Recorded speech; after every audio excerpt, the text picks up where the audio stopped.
¿Y si te dijera que tu cerebro no es el que aprende? La educación tradicional nos ha vendido la idea de que somos computadoras procesando datos abstractos de un libro de texto. Pero la ciencia cognitiva y la filosofía más avanzada demuestran todo lo contrario.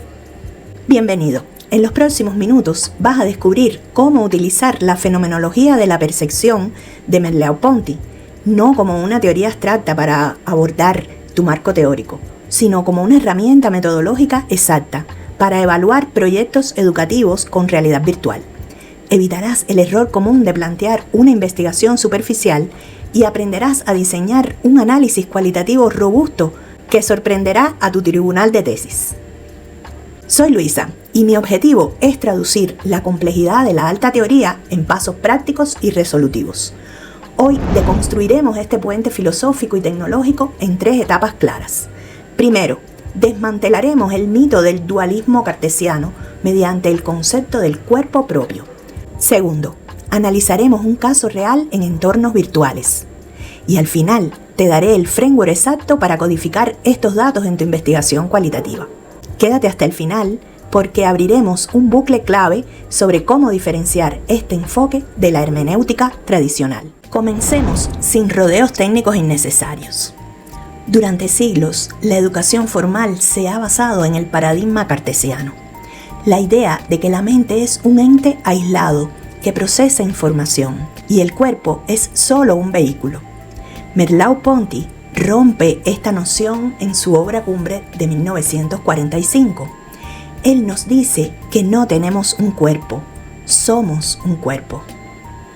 Para la fenomenología, la percepción no es una representación intelectual del mundo. No miramos un objeto y calculamos matemáticamente su distancia en nuestra corteza visual. Percibimos el mundo porque nuestro cuerpo interactúa físicamente con él. El espacio, el tiempo y los objetos adquieren significado únicamente a través de nuestras capacidades motrices. Merleau-Ponty introduce el concepto de intencionalidad motriz. Esto significa que nuestra conciencia no es un pienso que, sino un puedo hacer. Comprendemos lo que es una herramienta no al leer su definición en un diccionario incomprensible, sino al empuñarla. Aquí es donde radica el quiebre epistemológico que la mayoría de los estudiantes universitarios extrañan en sus aulas: la separación de la teoría y la vivencia corporal. Ahora bien, ¿qué pasa cuando trasladamos este cuerpo propio a un entorno donde los átomos físicos desaparecen y son reemplazados por píxeles interactivos? Veremos las consecuencias metodológicas de esto en un momento. Analicemos un caso de estudio técnico real para entender la invariante fenomenológica de este problema. Imaginemos una facultad de medicina tradicional. Los estudiantes pasan semanas memorizando la anatomía del corazón humano en un texto denso. Su tasa de retención es baja y la frustración es alta. Se quejan de que el libro describe estructuras tridimensionales en un plano bidimensional muerto. El Departamento de Innovación decide implementar un sistema de realidad virtual, donde el estudiante se coloca el visor y entra en una cavidad cardíaca a escala monumental. El estudiante camina alrededor del ventrículo izquierdo, estira la mano virtual para tocar la válvula mitral y observa el flujo sanguíneo de manera inmersiva. Si evaluamos este caso con variables tradicionales de aprendizaje pasivo, perderemos la esencia del fenómeno. El punto de quiebre aquí no es que la realidad virtual sea más entretenida. Lo que ocurre es un proceso de encaramiento y embodiment. Al mover sus manos y desplazar su peso en el espacio físico para navegar el entorno virtual, el cerebro del estudiante no está procesando símbolos abstractos, está reconfigurando su esquema corporal. El espacio virtual se convierte en un espacio vivido. El estudiante aprende anatomía porque su cuerpo ha habitado el órgano. La ganancia no es solo retención de memoria a corto plazo, es la adquisición de una comprensión espacial profunda que evita el riesgo de cometer errores críticos en la práctica real posterior. Vamos a pisar tierra. Si estás haciendo un doctorado, sabes perfectamente que los tribunales destruyen los marcos teóricos que solo citan filósofos por compromiso, sin conectar la teoría con los datos. Olvídate de la cháchara universitaria incomprensible. A continuación, te voy a enseñar paso a paso cómo transformar la teoría de Merleau-Ponty en una metodología cualitativa real, replicable y defendible. No necesitas haber leído las 1000 páginas de la fenomenología de la percepción. Necesitas este diseño metodológico estructurado en 3 herramientas quirúrgicas que puedes diseñar e implementar desde mañana mismo en tu investigación. La primera herramienta es tu guión de entrevista. Si le preguntas a un estudiante, ¿te gustó la realidad virtual?, tu tesis doctoral perderá todo rigor científico. Esa respuesta no mide la percepción, mide la opinión. Merleau-Ponty buscaba el cuerpo propio, el momento en que las herramientas se vuelven una extensión de ti. Para extraer ese dato, debes aplicar la entrevista de explicitación. En tu protocolo de recolección de datos, vas a obligar al participante a volver al momento exacto de la experiencia física. Debes formular 2 preguntas clave de forma literal en tu cuestionario. Primera, cuando estabas frente al objeto virtual, describe el instante preciso en que decidiste mover la mano. ¿Qué sintieron tus dedos antes de que el objeto digital reaccionara? La segunda, describe cómo cambió tu noción del espacio de la habitación real en el momento que te agachaste para mirar debajo de la estructura virtual. Con esto, no estás recolectando ideas abstractas, estás capturando la memoria sensorial del cuerpo. La segunda herramienta es tu matriz de observación de campo. Mientras el estudiante usa la realidad virtual, tú no puedes ser un observador pasivo.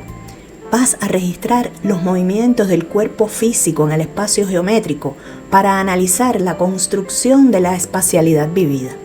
En tu matriz vas a rastrear e incluir 3 variables conductuales específicas. En la tabla que vemos en pantalla están bien definidas. Si el estudiante inclina el torso de manera natural para esquivar un objeto virtual, su cuerpo está validando ese espacio como real. Ese es el dato fenomenológico puro que debes asentar en tus notas de campo. La tercera herramienta es tu estrategia de análisis de datos. Cuando transcribas las entrevistas, vas a subir los textos a un software como Atlas-TEI. Olvídate de crear códigos descriptivos y superficiales, como comentario positivo. Vas a configurar tu libro de códigos introduciendo las 3 categorías conceptuales nativas de Merleau-Ponty, que estructurarán tus resultados. El primer código obligatorio es intencionalidad motriz. Lo vas a asignar cada vez que el estudiante describe que actuó de forma intuitiva, es decir, cuando su mano se movió sin pensar en el botón físico del control. El segundo código es encarnamiento, reservado para los fragmentos donde el participante afirme haber sentido que el avatar virtual era su propio cuerpo real. Y el tercer código crucial es ruptura de la ilusión corpórea.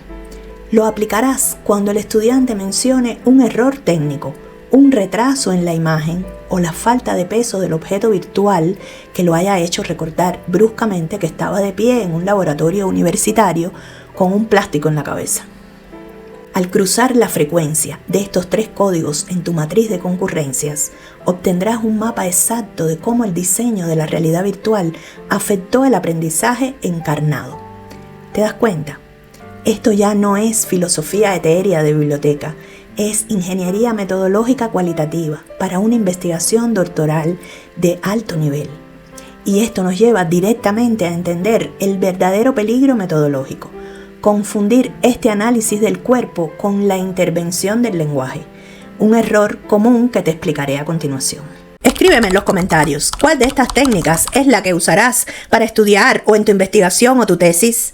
El error fatal que comete casi el 80% de los doctorandos en tecnología educativa es fusionar, sin ningún criterio epistemológico, la fenomenología con la hermenéutica. Es sumamente común abrir una tesis y leer frases como: El diseño de esta investigación es cualitativo de corte fenomenológico hermenéutico. Lo usan como un concepto comodín, asumiendo que son lo mismo. No lo son. Y si te toca un tribunal riguroso, te van a arrinconar con una sola pregunta. La diferencia es radical y cambia por completo la forma en que vas a justificar tus hallazgos. La fenomenología de Merleau-Ponty se sitúa en lo pre-reflexivo. Esto significa que al filósofo le interesa lo que el cuerpo experimenta y siente antes de que la razón intervenga y lo traduzca en palabras. Es la vivencia táctil, visual y espacial pura dentro del entorno virtual. La hermenéutica, por el contrario, no se ocupa de la percepción primaria, se ocupa de la interpretación del discurso. Entra en juego cuando el sujeto reflexiona sobre lo vivido y lo contamina con su cultura, su lenguaje y sus experiencias pasadas. Si en tu entrevista el estudiante te dice, la realidad virtual me pareció una herramienta capitalista que aísla al alumno, eso ya no es un dato fenomenológico, es una interpretación hermenéutica basada en su postura ideológica. ¿Por qué esto destruye defensas doctorales?